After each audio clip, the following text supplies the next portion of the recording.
maanta wuxuu nagu soo gaaray akhbaarta degdega oo dad Soomaaliyeed oo qaxooti ka soo cararay wadanka Eritrea si degdeg ah nagu soo gaareen akhbaartaasna maanta xuduudaha ayay naga soo gaartay dadkaasna waa dad aad iyo aad u dhibeysan hadda maanta waxaa la rabaa in nolol iyo nicmo la siiyo sidaa daraadeed aan soo dhaweynaa waa qaxooti ku dhibeysan wadanka Eritrea 20 sano oo kuwan dadkii oo yaacay soo cararka soo galootiga ahay maanta waa maalin muhiim oo dadkii Soomaaliyeed Eritrea ay soo galeen oo sidaa darteedna maanta maalin ayadoo ka soo badbaadeen dhulkii saxara ah oo dhimashada ahay maanta meel fiican hadda way imaadeen si nimcad leh hadda ayuu inta qaabilaysa wiilkan magaciisa waxaa la Maxamed Rashiid wuxuuna ka hadlayaa wixii Eritrea ku soo qabsaday dhibkiisa እስካሁን በቴሌቪዥን ያየን ነው ሞቅዲሾ ሰላም አይደለም ከይ መስቀል ስደተኛ ለመገባት ነው የመጣነው ጥሩ ነው አንጀራ ሰጥቶናል ህዝቡ እንኳን አንጀራ ነው ያመጡልን we have been in the refugee camp for 20 years and just we flee from there so we suffered more for the long way በኤርትራ እንደ ስደተኛ ሆነን ለ20 ዓመታት ያህል ኖረናል። አሁን ግን የኤርትራ መንግስት ሀገሩን ለቀን እንድንወጣ አዞናል። ምክንያቱ ግን ግልጽ አይደለም። እንደኔ ግን ምናልባት የኤርትራ መንግስት ከተባበሩት መንግስታት ስለተጋጨ ይመስለኛል። Maybe there's some conflict between the UN and the government of Eritrea.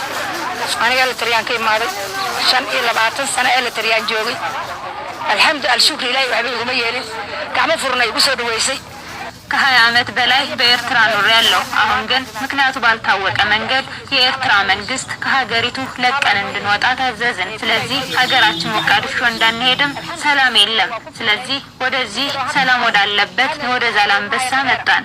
ምንም እንኳን የዛላምበሳ ህዝብና መንግስት ጥሩ አቀባበል ቢያደርግላቸውም የስደተኞች ቁጥር እየጨመረ በመምጣቱ በቂ ምግብና መጠጥ ሊያገኙ አለመቻላቸውን አክለው ገልጸውልናል። So now we are in Zalambasa.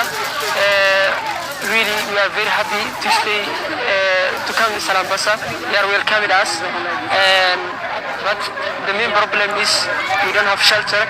You know, the people are more. ዳኑ የተቀበለን እዚህ ዛላምበሳ ከመጣን በኋላ ግን ህዝቡ በጥሩ ሁኔታ ነው የተቀበለን። ዋናው ችግሩ ግን ስደተኛው እየበዛ በመምጣቱ በቂ መጠለያና ምግብ የለንም። ወቅቱም ክረምት ስለሆነ ህፃናት እየታመሙ ነው። ስለዚህ የዓለም ህዝብ ሊደርስልን ይገባል። The special needs like food, health, shelter or something else. እንደ ስደተኞቹ ገለጻ ከሆነ ያላቸውን ችግር ተገንዝበው የዓለም ህዝብና መንግስት ድጋፍ እንዲያደርግላቸው ጥሪያቸውን አቅርበዋል።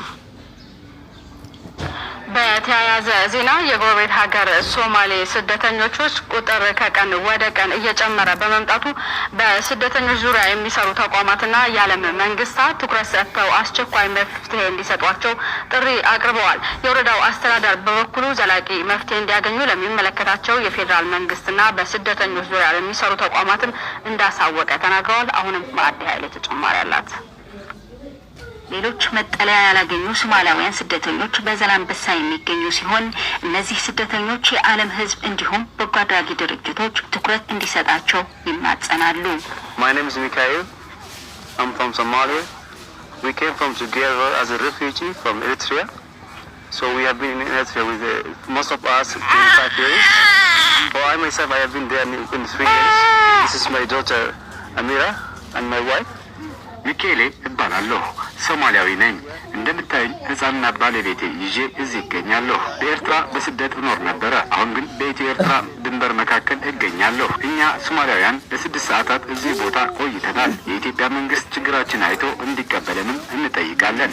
أنا حارش إبراهيم محمد بالإرادة Somalia أنا وان كاي بده. I'm from Somalia. قولك Somalia أنا وان كاي بده. I'm from Somalia. وحتى أنت كأريتريا كوين. I have been in Eritrea as a refugee. تضبي لا تنسى سنان دقنا. ኢብራሂም መሐመድ እባላለሁ። በትውልድ ሶማሊያዊ ነኝ። በኤርትራ ላይ ስደተኛ ሆኜ ለ27 ዓመት ስኖር ነበረ። የኤርትራ መንግስት አንድ ሶማሊያዊ በኤርትራ ምድር እንዳላይ ብሎ ትዕዛዝ ስላስተላለፈ ሀገሩን ለቀን ወጥተናል። ስለዚህ ወደ ኢትዮጵያ መጥተን ከባድ ጉዞ ተጉዘን እዚህ ደርሰናል። ሴቶችና ህጻናቶችም እንደያዝን እዚህ እንደገባንም ከባድ ዝናብ ነው ያለው። ሳያቋርጥ ለ2 ሰዓታት ዘንበዋል። የምንበላው የምንጠጣው ነገር የለንም። እዚህ መጥተናል። የኢትዮጵያ መንግስት እንዲቀበለን ደጋግመን እንማጸናለን። ሲዳ darteed anagu waxaan u baahanahay dadka qaxootiga maartida ee soo qaxay baan u nahay በጉዳዩ ያነጋገርናቸው የጉለመከዳ ወረዳ አስተዳዳሪ የሆኑት አቶ ገብረ ህይወት ገብረ ኢየሱስ በበኩላቸው የዛላምበሳ ህዝብና የወረዳው አስተዳደር የተቻላቸውን ያህል ስደተኞችን ለመደገፍ ጥረት እያደረጉ ቢሆንም ከቀን ወደ ቀን የስደተኞቹ ቁጥር እየጨመረ በመምጣቱ ከወረዳው አቅም በላይ በመሆኑ ለፌደራል መንግስትና ለበጎ አድራጊ ድርጅቶች ጥያቄ ቢያቀርብም እስካሁን መልስ አልተገኘም ይላሉ። እስካሁን ድረስ እስከ 600 የሚያህል ሲመጣ እዚህ አካባቢ ያለው ህብረተሰቡና